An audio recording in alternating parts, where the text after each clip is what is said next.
वो एक सबसे बड़ा मैजिक जिससे हाँ, आपका बिलीफ बना?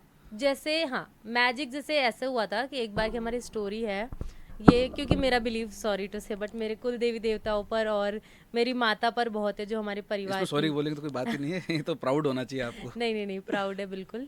तो हमारे साथ क्या हुआ था कि हम लोग, क्या हुआ था एक बार, हमारे यहाँ परियों का बाग है। ओके। अजमेर साइड, अजमेर नहीं कह रही, सॉरी, आमेर साइड जाते हैं तो यहाँ पे परियों का बाग आता है।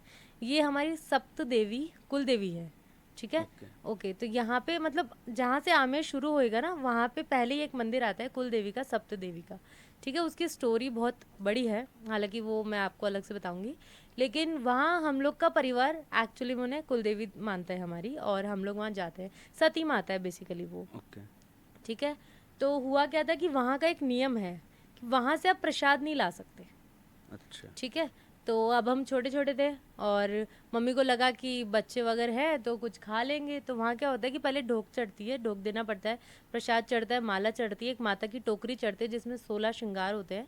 और उसके बाद वहाँ पे भैरू जी को बाटी बाकले चढ़ते हैं एंड हरे मूंग चढ़ते हैं, थोड़े पैसे वगैरह रख के भोग लगता है उनको पूरा, ठीक है। और वहाँ एक स्पेशल मिठाई होती है, वो वहीं मिलती है आमेर में ही, और वहाँ की नमकीन भी फेमस है, वो वहीं मिलती है। तो जब वो वहाँ चढ़ाया हमने, तो आके फिर उसी को हमें प्रसाद में ग्रहण करना होता है। तो हमने खा लिया एज अ नॉर्मली जैसे खाते हैं, ठीक है, थोड़ा बहुत खा लिया। उसके बाद मम्मी ने सोचा कि चलो बच्चे हैं, छोटे बच्चे, अब आमेर से घर तक जाएंगे, घर मेरा काफ़ी दूर है, तो वहाँ तक जाएंगे तो भूख लग जाएगी बच्चों को रास्ते में, तो थोड़ा प्रसाद रख लेते हैं। अब उन्होंने रख लिया वो प्रसाद, तो हुआ क्या, हम आमेर का परकोटा भी क्रॉस नहीं कर पाए, ठीक है। आधे रास्ते तक गए, वहाँ गाड़ी बंद। ओके। स्कूटर था उस टाइम पे मेरे पापा के पास, गाड़ी बंद, लिटरली रुक गई गाड़ी। अब क्या करें, मैकेनिक को ढूंढा। एक तो वहाँ पे दूर दूर तक आपको ही पता है कोई भी सोर्स नहीं है एकदम, या तो आमिर के उधर जाना पड़ता है सिटी साइड पे, या पूरा इधर आना पड़ता है आउटर में। कुछ भी नहीं, कुछ भी नहीं, कैसे तैसे मेरे पापा ढूंढ ढांढ के कैसे भी लेकर आए मैकेनिक को। अब मैकेनिक गाड़ी चलाए, वो चक्कर घुमा के लाए, स्कूटर एकदम बढ़िया चले, कुछ ना कहे। जैसे ही पापा हाथ लगाए, खराब। फिर मैकेनिक चलाए, फिर मजा आया, वो पूरा चक्कर काट गया। अब उसने उस दिन हमारा 100-200 रुपए का पेट्रोल भी आराम से, बोला सर मैं तो पूरा हमेर घूम के आ रहा हूँ, मुझे तो कुछ नहीं लग रहा। और उसने एक्स्ट्रा, सर आपका ये तार खराब है, ये खराब है, वो सब भी सही कर दिया, जो छोटा मोटा होता है गाड़ी में, जो हम जनरली इग्नोर करते हैं, जिससे गाड़ी को कोई फर्क नहीं पड़ता। This is part of scooter, है ना। हाँ। सब ठीक कर दिया। लास्ट में पापा ऐसे बोले, एक बात बताना, वो मेरी मम्मी को ऐसे कहते हैं चंचल मम्मी, क्योंकि मेरी बड़ी सिस्टर का नाम चंचल मम्मी। चंचल मम्मी तूने कुछ प्रसाद तो नहीं रख लिया ना कहीं इसके अंदर डिक्की विक्की में? बोला हाँ मैंने तो बच्चों के लिए प्रसाद रखा है। बोला अरे इसीलिए तो गाड़ी नहीं चल रही। और फिर उसको खोला, ये एक्चुअल कहानी है वहाँ की, वहाँ लोगों के साथ सच में होता है। उसको खोला, वो प्रसाद को खाया, रिमेनिंग को जो है देना था तो दिया, उसको कैसे तैसे खाली किया, क्लीन किया, उसका पेपर तक फेंका, और उसके बाद जो स्कूटर चला है, हम सीधा घर पे ही लैंड हुए हैं। लेकिन उस दिन हम 2.5-3 घंटे सफ़र हुए हैं, that is a genuine story. कि हमारी कुलदेवी इतनी पावरफुल है कि वहाँ का जो नियम है वो नियम है, वहाँ पीछे मुड़ के नहीं देख सकते वरना ढोक नहीं मानी जाती है। तो ओके। ऐसे जेन्युइन हमारे साथ मैजिकल चेंजेस हुए हैं।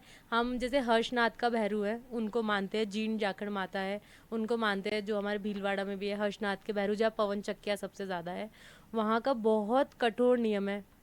वहाँ पे अगर आप ना स्पिरिचुअली अगर जा रहे हो तो वहाँ का प्रसाद वहीं लेके जाएंगे, वहीं खाएंगे, वहीं से आना होगा, पीछे नहीं मुड़ के देखना होगा, वरना ना कोड़े, समझते हो, कोड़े हो जाते हैं बड़े बड़े फुंसियाँ, हाँ। पूरी बॉडी के अंदर आपको वो वाली बीमारी हो जाएगी, ठीक है। एंड वहाँ पे बहुत ध्यान रखना पड़ता है स्ट्रिक्टली। और हमारे घर में पता है क्या माना जाता है, जब आपके बेटा होगा, ठीक है, जैसे मेरे पेरेंट्स की शादी हो गई, अब मेरे पेरेंट्स के जब बेटा होगा तभी वो ढोक देने जा सकते हैं, अच्छा। ऐसा। तभी हमारी शादी की ढोक भी वहीं लगती है और बच्चे की ढोक भी वहीं लगती है। अगर बेटा नहीं हुआ, बेटी हो गया, तो आप पूरी लाइफ वहाँ ढोक देने नहीं जा सकते। अच्छा। और हमारे एक खास रिलेटिव है, कि मैंने रियल घर का एक्सपीरियंस बता रही हूँ, मेरे खास रिलेटिव है, उन्होंने सोचा कि हम ये सब नहीं मानते, कुल देवी देवता कुछ नहीं होता, कि डिवाइन मैजिक वगैरह कुछ नहीं होता, उन्होंने शादी होते ही जाकर ढोक दी है।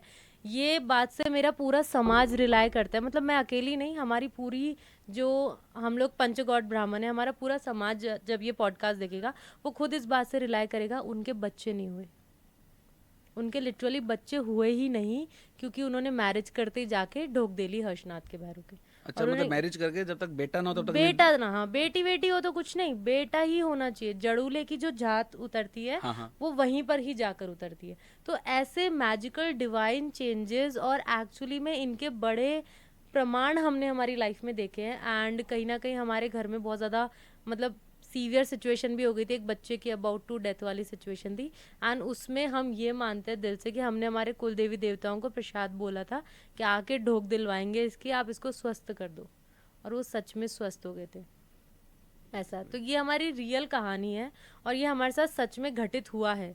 और ऐसे एक नहीं, बहुत एक्सपीरियंसेस है, लेकिन ये सुन के मतलब मुझे खुद को भी अभी भी गूज बम जैसा फील हो रहा है।